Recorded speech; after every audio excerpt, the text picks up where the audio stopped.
Berita melaporkan hari ini seorang pelajar di Sekolah Kebangsaan Meru Klang meninggal dunia kerana jangkitan influenza A.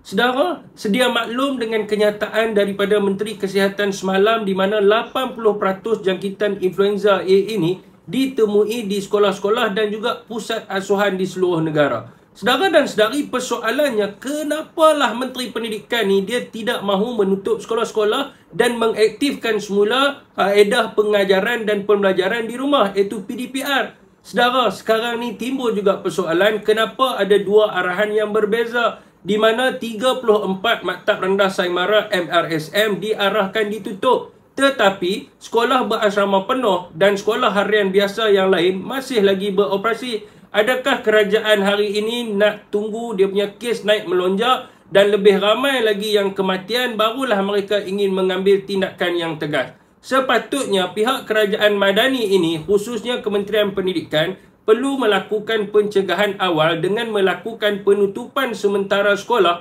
dan mengaktifkan semula PDPR. Dan apakah respon rakyat Malaysia? Adakah hampa setuju dengan apa yang saya cakap ni?